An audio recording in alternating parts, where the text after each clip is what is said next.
recognition, at least a reconciliation, a normalization of relations that would put in motion the pieces that need to happen for the India-Middle East economic corridor, all the things that Israel claims they want. That's the direction they should have gone. They were winning. Even after, Hamas took a big gamble by attacking on October 7th. They shot their bolt. That was it. Now they've got no more offensive power. They got a couple rockets, but Iron Dome can take care of that, and some selective bombing can take care of that. And nobody will condemn Israel for bombing Gaza after they've been rocketed. No one will condemn them. You can't. But instead, Israel overreacts, plays in. If Israel had just simply went, wow, that was stupid of you to do, Hamas. We're shutting down all the work applications you had, all those people that were getting income in Israel. We'll never get income again. We're shutting down everything. You're not allowed to come over. The world's not going to go against you for that. How could they? I mean, there'll be the activists that are screaming bloody murder, but they have no standing. Hamas came across the border, attacked Israel, and a bunch of people died as a result. And then Israel just basically lays siege to Gaza. And again, they fire rockets and you bomb. But you don't level entire neighborhoods. You don't kill people. It's just a very selective problem. But you lay siege to Gaza, and you get the world community to rally around you.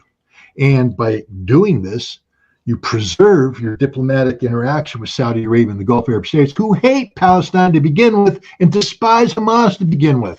And you isolate Hamas. And Hamas withers on the vine because it's got nothing. It did everything to get you to suck into this trap. Don't take the bait.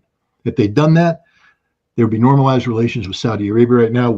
Palestine would be a defeated entity. Hamas would be done with. There wouldn't be a war on the northern front. Hezbollah's not going to get engaged for that. If Hamas attacks and Israel doesn't overreact, Hezbollah's not going to do anything. They're not going to throw it away. Lebanon wouldn't let them. Politics is a strange thing. So what we have a situation here right now is that we have pushed Iran to where we have lost, I believe, the opportunity to meaningfully engage. I'm sure there's going to be a lot of phone calls going on right now. I know that Netanyahu's trying to call Putin. Why? Well, Putin just dispatched his prime minister to Iran, where things were discussed. Shoigu was just in Iran, where things were discussed. The Russians are literally, they have their finger on the pulse about what Iran's going to do. And again, Russia is heavily vested in Iran's inclusion in the BRICS summit. So there's some desperation here. But again, I just want to ask, why is Netanyahu in a panic trying to reach Putin? I mean, he killed Hassan Nasrallah. What did he think was going to happen? He positioned his forces going into Lebanon. What did he think was going to happen?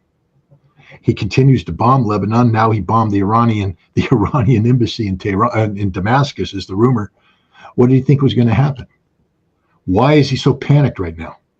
I think he's panicked because he understands the consequences, that Israel isn't nearly as strong as the posturing has made it out to be. The Israeli military cannot go into southern Lebanon in a meaningful fashion. That globally, Israel has no support. There's literally no support for what Israel is doing right now. Israel is the bad guy. They're in the wrong. They didn't get, other than the United States, you don't have everybody jumping up and down saying, good job for killing Nasrallah. Everybody recognized how utterly destabilizing that was. Again, it's hard to predict outcomes because we're talking about decisions that are going to be existential in nature if they're taken one way or the other, which means it's a life and death struggle.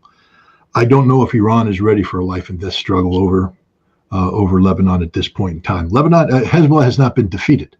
That's what people need to understand. Hezbollah has not been defeated. I mean, they took a couple of hits, but they have not been defeated. And I don't think Iran is viewing Hezbollah as a defeated entity right now. But we go back to April. They established a level of deterrence superiority based upon the notion that if Israel were